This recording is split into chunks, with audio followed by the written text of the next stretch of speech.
Hello everyone, my name is John, and I am so excited to have you here with me in my library today.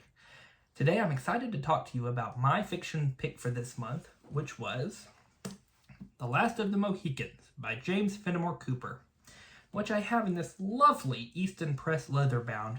I think it comes from their 100 Greatest Books Ever Written series, kind of came out in the 70s and 80s.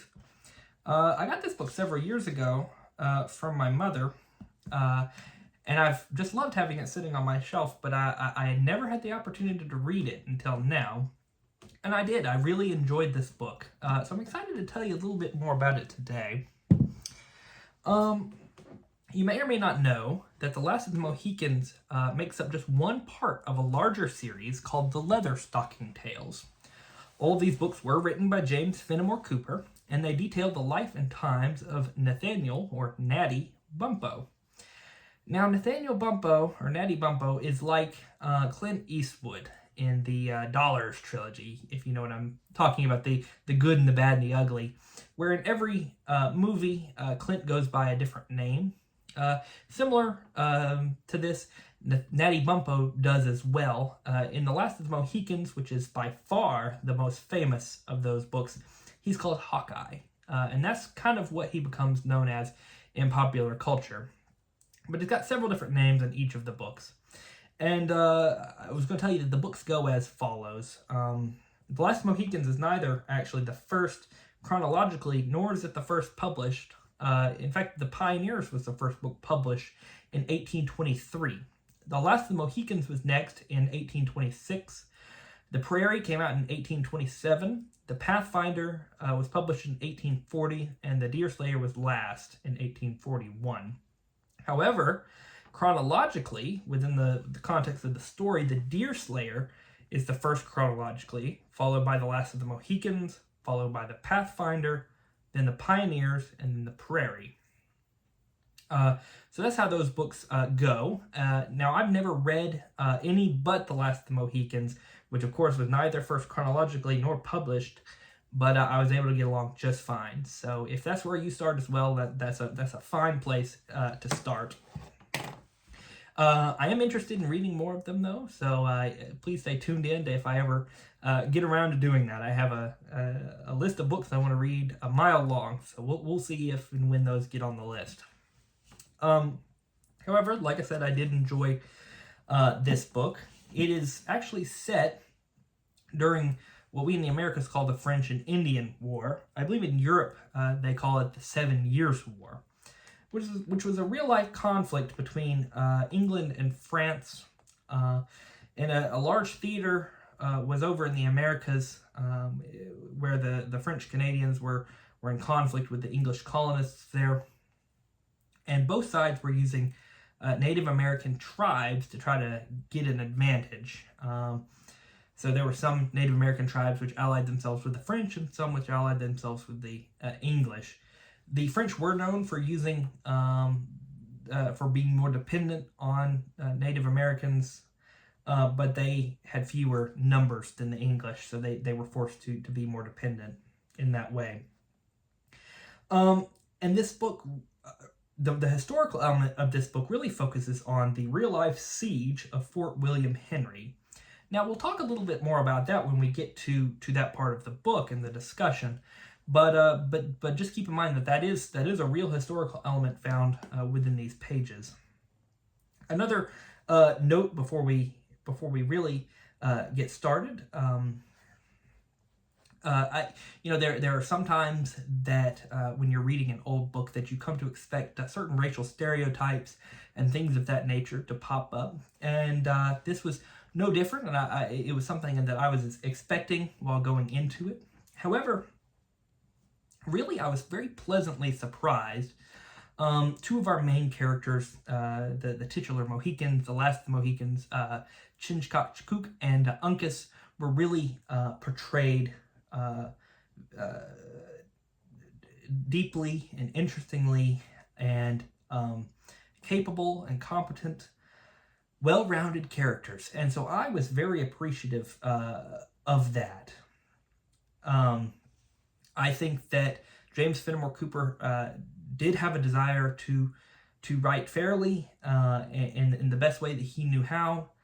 And I believe that shows through. However, kind of the one place where it sticks, and I'll just give you a little warning of this before we kind of get into the story here, is the Native Americans are written sympathetically and well. However, it really depends on which side of the conflict you're on, exactly how you're going to be portrayed for the lesser characters of the story. The English allied Native Americans will be portrayed in a very positive light. They're good, they're virtuous, they're kind, whereas the French allied Native Americans will be portrayed as evil and vindictive and savage like, and so will be demeaned a little bit in that way.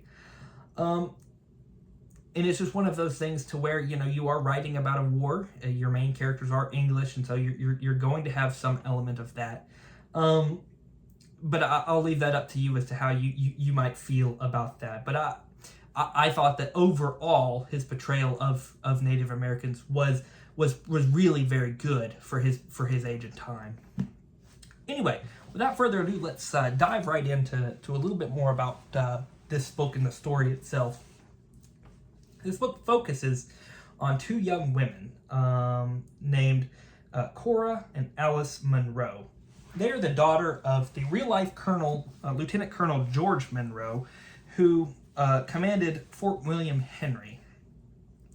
Now, these two ladies, in real history, I should say, George Monroe did exist. However, in real life, I don't believe he was married, and I don't believe he had any children. So Cora and Alice are fictitious. But the man himself was a real living and breathing man who really did command Fort William Henry for the British. Anyway, these two young ladies are in another fort, and they are to meet their father at Fort William Henry. And they set out from the fort with the help of their friend, a British officer by the name of Duncan Hayward, a bumbling singing instructor by the name of David, and they're guided by a Native American who is originally assumed to be allied with the British named Magua. Now, as they're going along, they start to have suspicions that Magua might be attempting to defect to the French, a suspicion that turns out to be correct. Apparently, Magua was once was French allied, but was kicked out of his tribe and defected to the English, where he developed a bad drinking problem and was whipped under Colonel George Monroe for his drunkenness on duty. And now he's actively attempting to backstab Colonel Monroe by betraying the English to the French and getting his daughters kidnapped in the process to really get his revenge on the colonel. And so he's trying to do this.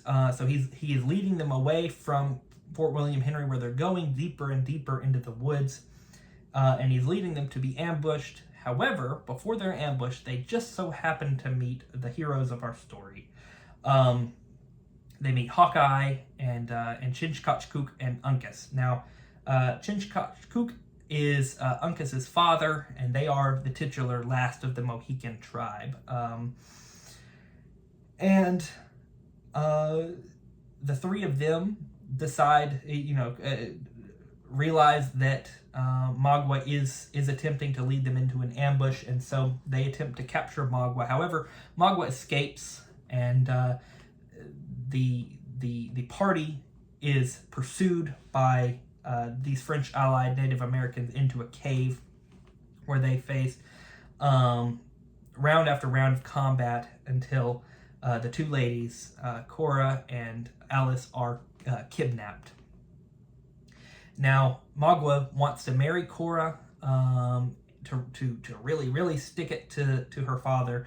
But before he's able to do so, the heroes arrive and they chase off the bad guys and save the day.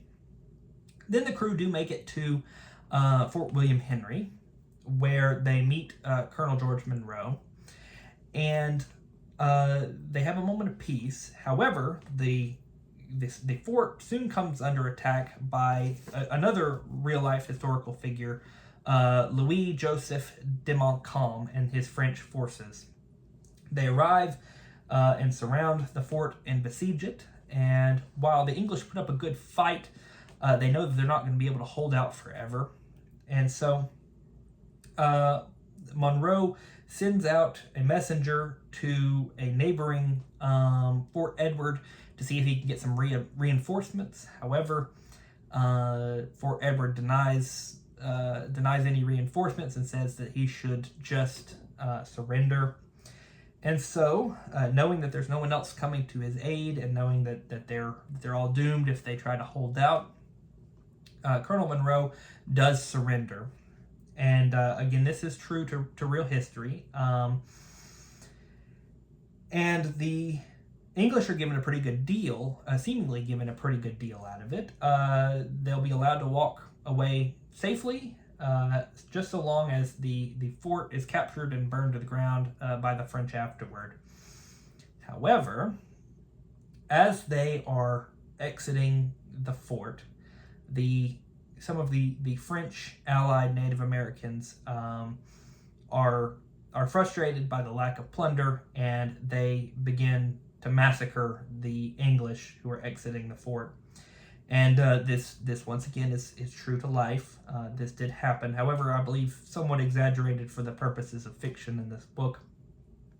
And in the process of this massacre, both Cora and Alice are once again captured by Magua. Our heroes are forced to chase after them again. They end up in the camp of the Mohicans, the tribe that Magua is from, and they have to infiltrate the camp. In one of the most memorable scenes, Hawkeye kind of wears a bear skin and pretends to be a friendly bear in order to infiltrate the camp, where the Native Americans, for some reason, don't regard him as anything. He's like a tamed bear, but they believe he's a real thing. And just as the evil Magua is about to capture Hayward as he's trying to rescue Alice, Hawkeye jumps on Magua in the guise of the bear, and they're able to escape with Alice. However, Cora remains captured, and Magua attempts to take her further off. They find allies with another Native American tribe and are trying to chase after Cora. When Magua is cornered, he and his allies kill Cora, and in trying to protect her, the Mohican Uncas is also killed, while Hawkeye is able to take the final shot and kill the evil Magua at the end. And the ending of the book is two funerals, one held for Cora and the other held for Uncas, who kind of, with his passing, marks the ending of the line of the Mohicans. Of course, Chingachgook still is alive, but with Uncas kind of dies the hope of any future for their tribe.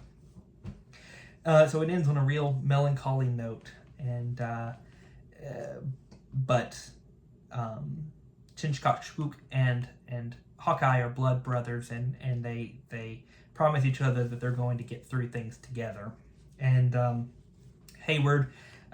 Hayward and Alice marry, and George Monroe is greatly upset by his older daughter's passing, but also survives.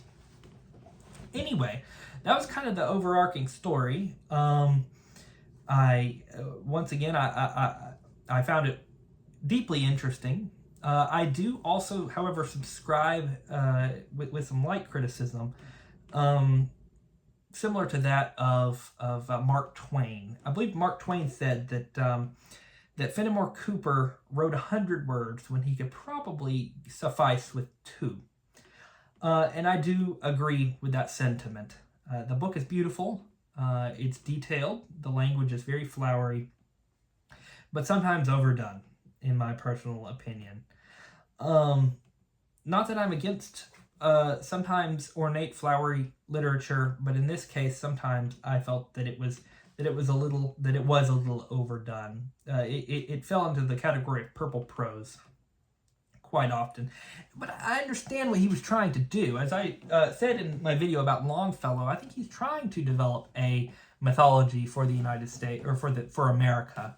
And so he's trying to paint a rich American landscape. So I understand all of this, but it kind of punctuates the action sequences with some long, flowery dialogue that feels a little bit out of place with the type of story he's trying to tell. Another criticism is David, who I only briefly mentioned in my summary, but for some reason is all through this book. Now, David is a psalmist. He puts the biblical Psalms of David to music, and he's also the most infuriating character I think I've met in quite some time. He keeps, for some reason, surviving completely incomprehensible odds. During the scene of the massacre at Fort William Henry, while it's describing the murder of all sorts of innocents, women, children, and the lot, for some reason, during the middle of this battle, David starts singing hymns, and all of the offending attackers are so thrown off by his singing that they can't touch him, and they're all just stunned, and they just let him walk through their number. And I just thought that was rather silly in the middle of this deeply intense action sequence where you know there's real violence going on, that David wouldn't immediately be the first to go because he's singing a hymn. I thought it was rather silly, and it didn't fit with the rest of the tone of the book.